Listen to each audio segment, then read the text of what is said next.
And welcome back to another edition of Beyond the Endzone. I am your host, Nathan Lee. This is a recorded version of Beyond the Endzone, as I will be at a massive MAIS game when this is running. But that's a little preview of what we got on tap. Obviously, championships and MAIS this week. We'll have some breakdown and then some sound from these coaches in the big game, and the importance of it. It's a lot on the line here when you talk about a championship game. So we'll have a little bit on that. We'll have some breaking news that came out of the weekend with the Pelicans, obviously letting go Willie Green as their head coach. So we'll kind of break that down and where the Pelican season is right now. But we got more games than just MAIS. We also got some massive MHSAA games that will be in your Endzone show at 10 p.m. Tomorrow night. So we'll break that down for y'all and let y'all know what some of those games you can keep an eye out for, as well as massive games in college football on Saturday. We have the Soul Bowl. We'll have a Soul Bowl preview between Jackson State and Alcorn State in just a minute. And then your New Orleans Saints, they're back on the gridiron. Very curious to see how they play against the Falcons. And there's a little bit extra motivation in that game when you talk about the standings in their division of the NFC South. And then, of course, though, it was in the headline. Maybe why you clicked it, you'll get to see my college football playoff bracket prediction. Now, this is not where it sits right now. This is what I am predicting that will happen once we get to that final ranking at the end of the season. So I'll have that in just a minute. But first, let's get into that news out of New Orleans. It was kind of breaking news when it happened on Saturday. Not the biggest surprise, but it did happen. So let's get into it. Willie Green, head coach for the New Orleans Pelicans, he has been fired. It comes now the Pelicans right now are 2-13 on the season. It was a little different when he was fired, but still it has not been a great start for a team that has a lot of talent. Let's be honest. New Orleans Pelicans have a lot of talent out there. Assistant head coach has taken over as interim head coach there. But we did want to kind of let y'all know about that and the situation that is happening out there in New Orleans. Obviously, you get the Derek Queen in the first round, Jeremiah Fears. They've been playing some good ball, but a young team with some veteran talent. Obviously, Zion Williamson, the story around him, as always, is the injury. Can he stay on the court? When he's on the court, he's a dominant force. We all know that. I mean, Zion is just special. I love watching him play. Can he stay on the court? And can he lead this Pelicans team that is kind of not been seen yet? So, rooting for them. Hopefully the Zion can get back and full 100% and get this team rolling in the right direction. Just wanted to bring that information to you if you have missed it over the last week. But first, now, let's get into some of these games that we got today. I am recording this because there is a game at 3 o'clock at Jackson Academy between Adams Christian and Marshall Academy. Massive game for the Class 3A Division II state title. Adams Christian getting into this game. What a special moment for that school and that university and that community. And then Marshall Academy, there's been a situation up there. We won't get into details of it, but a situation with those players. And I know that they're going to want to get that win more than anybody, really in this field this whole entire week when we're talking about state championship games. But later tonight, we'll have some highlights at our later shows at 6 o'clock. You'll find out on 6 p.m. newscast. I will be live out there, Jackson Academy, to let you know how that one played out, as well as hearing from the winning coach in that one. And then also, though, we have a massive game later tonight.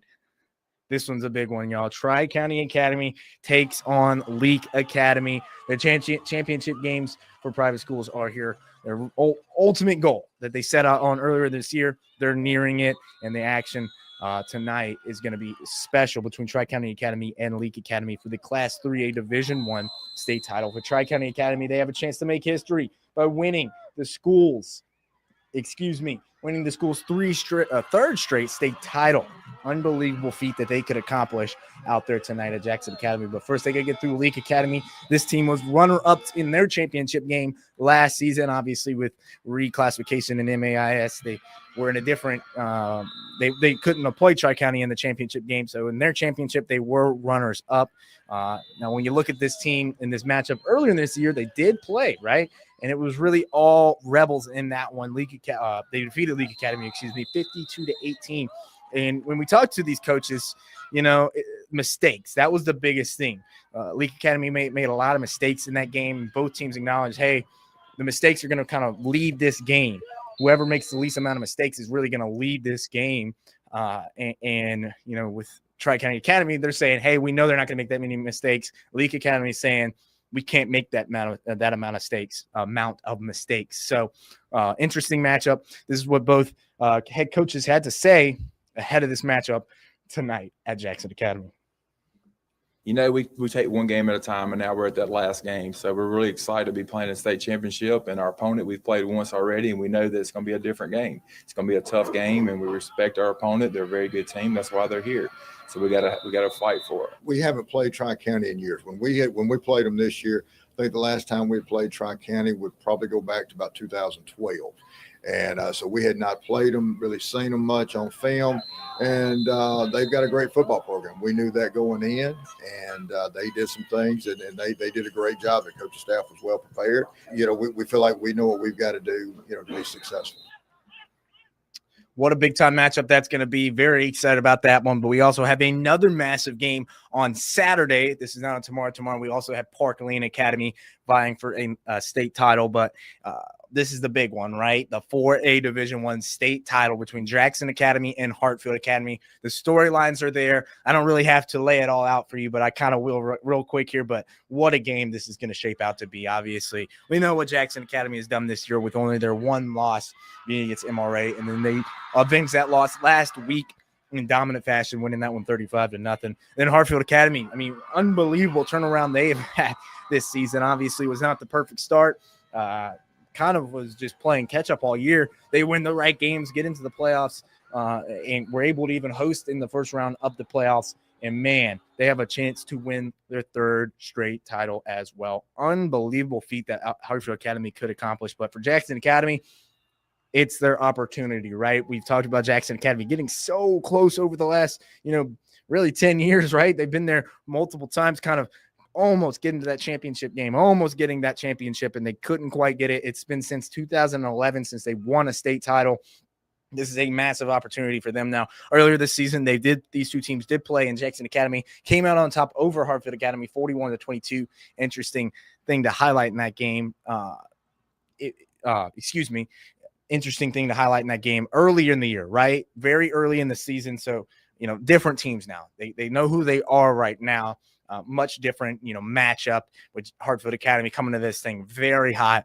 Obviously, Jackson Academy is on a high right now, getting past MRA, avenging that loss. This is what both head coaches had to say ahead of the matchup. I'm just happy to be part of, getting us back, and our guys have played such a big role. Everybody has a hand in it. We have a great coaching staff. The administration's been off the charts supportive, and just the whole JA community is just, been really excited about the opportunity to get back here. And so there's good buzz going around campus right now. We didn't know we were going to be here. When we started the way we started, you don't know how a team's going to respond, and we're only going to respond in the way that our seniors lead us. And so I'm really proud of that group for making the decision that the first season was not going to dictate the rest of the season. So getting back here is special. And that it is very special, and that's going to be a very special matchup out there at Mississippi College. That game kicks off at 7 p.m. on Saturday. Also tomorrow we have a great list of games for your Endzone show. Like I said, at 10 p.m. Please tune in. Warren Central takes Lake Cormont. Massive games between 9-2 teams as they vie to keep their seasons alive. Ridgeland and Neshoba Central, two teams that are familiar with each other. They played earlier in this year with Ridgeland coming out on top. Can the Titans keep their dream season alive as they vie for a championship out there in 6A? Unbelievable game, both of those games, but that's just one of very many that we have on our list. Macomb, Poplarville, Brookhaven, Wayne County. I mean, there's a lot of great games that we'll have out there. So tune in so you can get the finals and all those games and many more as well. You can find at WLBT.com the final scores in those games. But now let's get in to the Soul Bowl, ladies and gentlemen. It's the Soul Bowl. It's Soul Bowl week between Jackson State and Alcorn State. Now, Jackson State, they look to finish the season on a high note and clinch the East Division, but in their way is the red-hot Alcorn State Braves. Now, it wasn't a perfect start to the season for Alcorn State, but, man, they have been humming, right? When you look at these teams right now, they're really playing their best ball, like I said, even facing injury. Alcorn State, I mean, what they're doing right now, they're on a 4-game winning streak, winning these games really convincingly as well, playing their best ball, like I said. And then Jackson State, they've captured 3 straight double-digit wins after that mid-season loss that kind of came out of nowhere. Now they have captured 3 straight double-digit wins with freshman quarterback Jarrett Lockhart starting. Obviously, Jacoby Morgan is still nursing that injury. What a game this is going to shape out to be. Obviously, it's out there at the Vet, so it's going to be a packed house. So get out there early if you want to watch the Soul Bowl. But besides the rivalry title being attached to this game, like I said, it's a massive one for Jackson State because they not have an opportunity to clinch the SWAC East Division. Do that once again. That would be an amazing feat as they still vie for a national championship, later this season. And this is what head coach TC Taylor had to say kind of about this game. But, obviously with everything involved, the pressure might be too much, but he says his guys thrive off of it. I don't think jitters is a problem for us. They get very energized, and you got to kind of calm them down. Again, we got a lot of guys that played last year at a championship level, and they understand the expectation, and they spread that to those new guys. But I told them if you want to have opportunity to play for repeat a national championship or a SWAC championship, we got to win this weekend. Have no room for error with that. It's very true. Obviously everything TC Taylor says, I love to hear him talk because he's just such a, he just knows the game so well and the importance of what they're doing. And, on the field, what they're doing with the run the ball with Jackson State, they're gonna need that to get past Alcorn State and get back into that SWAC championship game. Let's get to Southern Miss, and obviously it was not the best weekend for my Golden Eagles. Obviously, I am an alum, and was not too happy with the performance that we saw. Obviously, the biggest reason we saw the offense really sputtering in that one was because star quarterback Braylon Braxton did not play due to a knee injury. Now he suited up kind of as an emergency guy. We saw Landry Liddy get in there. It was just a tough game going against a Texas State team that is just really good offensively. You look at the record. I get what it says. That record didn't indicate how good that team was, especially offensively. And they brought it to Southern Miss in that one. But now Southern Miss gets ready for a South Alabama game, and signs are pointing to Braxton should be good to go. Don't want to give any confirmation on that. Haven't seen an update for today specifically. Yesterday was kind of leaning towards he's going to be good enough to go in this one. But when it comes to the status, this is what head coach Charles Huff had to say after the game against Texas State about his status. Well, obviously you want your best player out there. As a human, it's hard to put a guy out there at 75%, when you got a guy who's, 100%. He wasn't able to do as much at practice, as far as the live stuff earlier in the week. Got a little bit towards the end. You get to that point where you got to make some decisions. Our med team felt like, if we, gave him another, 3 or 4 days, that we get back to really close to normal. Good call there by the Docs and everybody. Obviously, you want your star guy out there. He's up for some major awards now, recently announced, making some of these watch lists in the semifinal rounds and stuff. So everyone knows how good Braylon Braxton is and how important he is to that Southern Miss team when it comes to, vying for that Sun Belt championship, which is obviously still on the table. They're still number one in their division. Handle their business these next couple weeks, and they will be in that game, which looks like they'll be playing a James Madison team that is playing some unbelievable football. But yes, Southern Miss, can they get back in the win column against South Alabama? We'll kind of break down that pick in just a second. But let's get into the bracket. Let's get into my bracket. I might get killed for this one, but I'm very confident in what I did here. And I'll kind of break it down because this is a prediction of the final bracket. This is not this week's bracket, a prediction for the week after's bracket. This is like a final prediction bracket right now in the season. Let's get into it, and let's see what everyone thinks here. There it is right there. So you can kind of see where the seeds are in that as well as the teams. And I'll kind of break it down for you. As you can tell, we got Indiana in the number 1 spot. The reason I say that is I do believe Indiana playing some unbelievable football and have played some real close, tough games. And I know Ohio State's dominated pretty much everybody, right? And you're going to say, hey, how is Ohio State not going to be the number 1 seed? I truly believe that Indiana is going to catch Ohio State in that championship game for the Big Ten.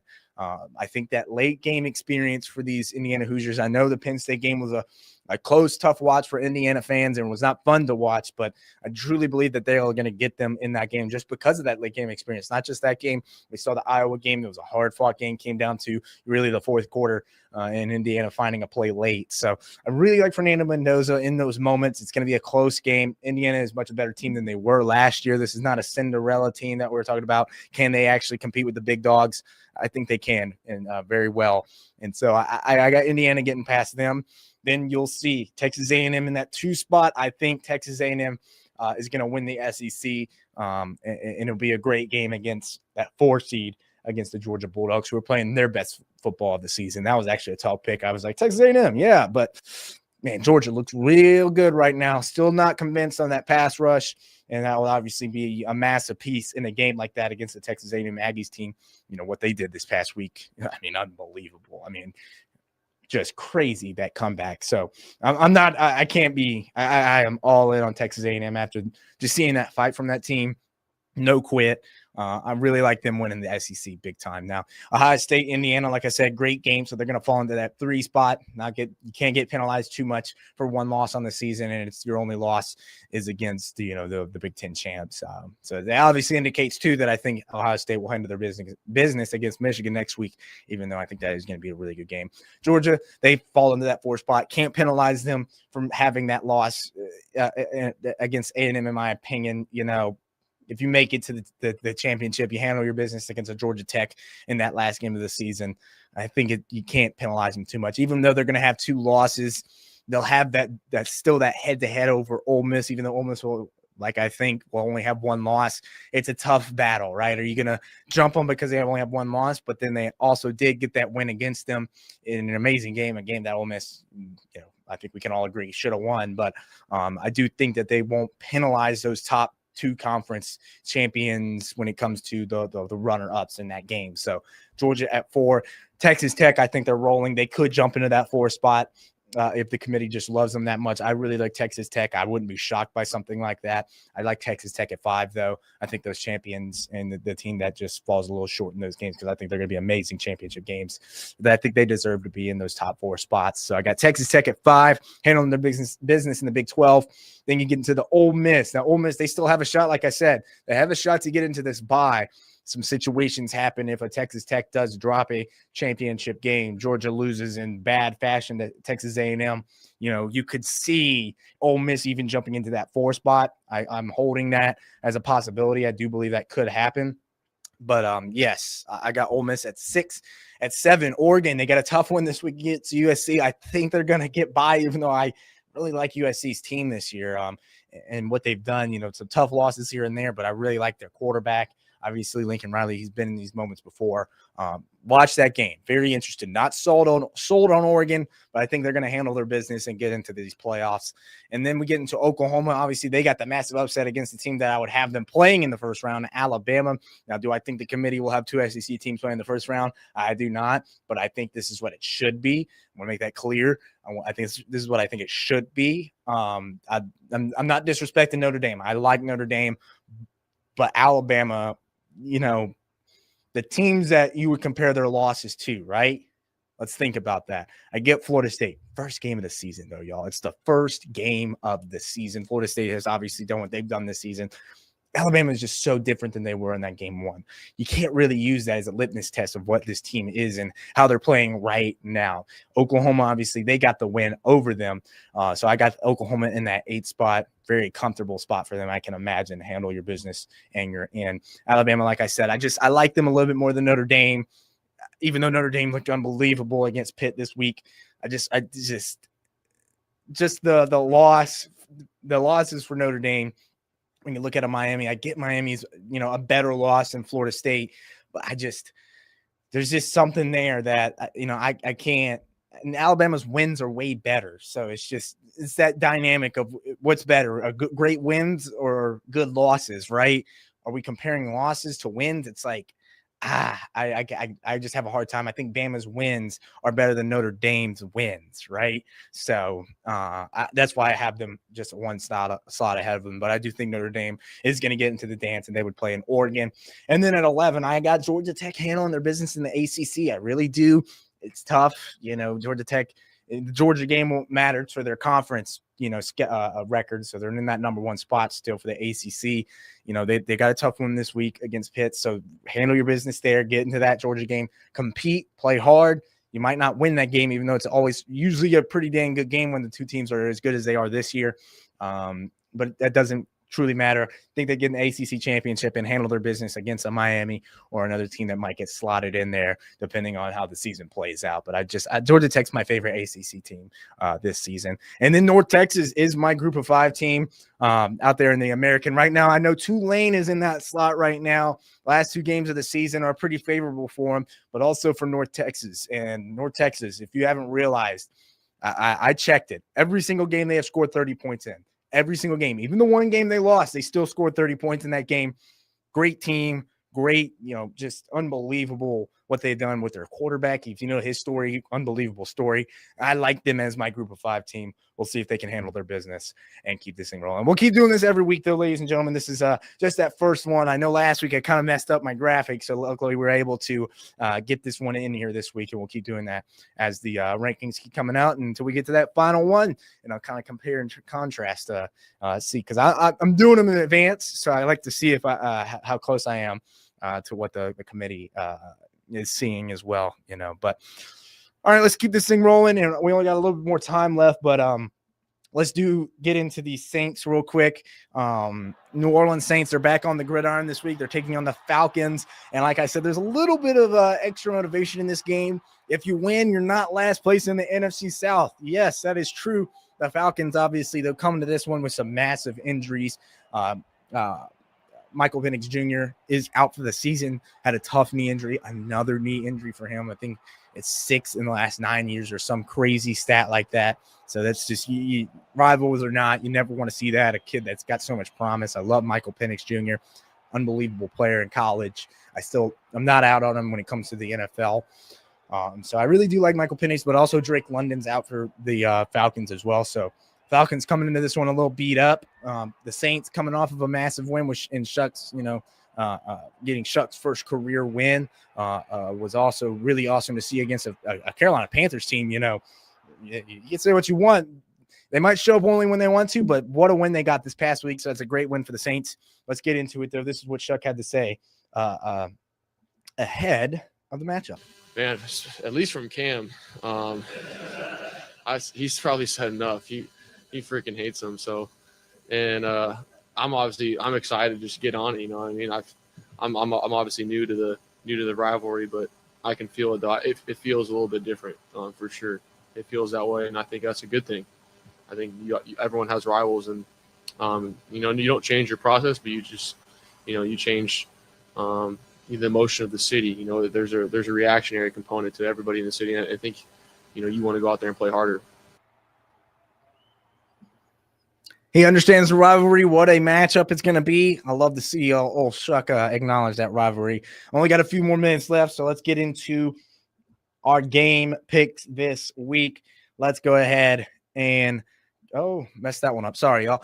There we go. Now you see them on the screen there. Let's go right through them. Alcorn State, Jackson State, the Soul Bowl. Give me Jackson State handling their business and clinching the East. Jackson State has got the better talent. Just they're going to run the ball, I believe, all day. Having another possible 300-yard game, wouldn't be shocked by that. Give me Jackson State. Southern Miss trying to bounce back against South Alabama. They are favored in this game. Southern Miss is going to get the win. Either or Braylon that plays or doesn't play. I think he's going to play. I think they're going to be fine. They're going to bounce back in a big way and beat a team in South Alabama, 3-7. It's a game they got to win, and they will win to stay atop their division in the Sun Belt. We don't got a lot of crazy games this week, so we're going to talk about Missouri, Oklahoma. This is a rivalry game. Can Oklahoma stay hot? Not get too high on their high horse here after the Bama win. I think they're fine. I love Oklahoma's defense. John Mateer looks like he's fully healthy. Oklahoma's going to win that game, and I also believe cover. Oregon, USC, like I said, great game. 10.5 spread, too much for me. USC will probably cover, in my opinion. Oregon gets the big win, though. Georgia Tech, Pitt. This is a massive game here. Obviously, when you talk about the ACC and where these teams are shaping out, Georgia Tech is favored by 2.5.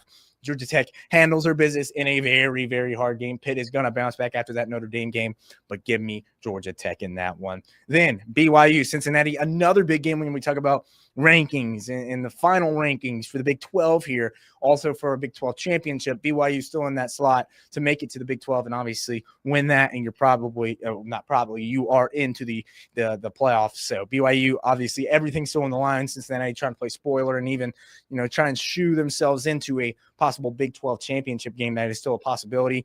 I think BYU is going to be fine. They're going to get the win. They bounced back in a massive way this past week after that Texas Tech loss. So give me BYU. All right, ladies and gentlemen, that was all of our games this week and all of our coverage for this week. Thank you for tuning in to Beyond the End Zone. We'll be back next week live. So if you got anything in the live stream comments that you want to ask me or, stir up some conversations and stuff, we'll break down a little bit more with the whole Lane Kiffin situation as well. But that's all for this week for Beyond the End Zone. Thank you for tuning in. Tune in tonight for those finals in those MAIS championship games, as well as staying tuned right here on live to watch the 4 p.m. newscast coming up. Well, that's all for Beyond the End Zone. I'm Nathan Lee. Have an incredible day.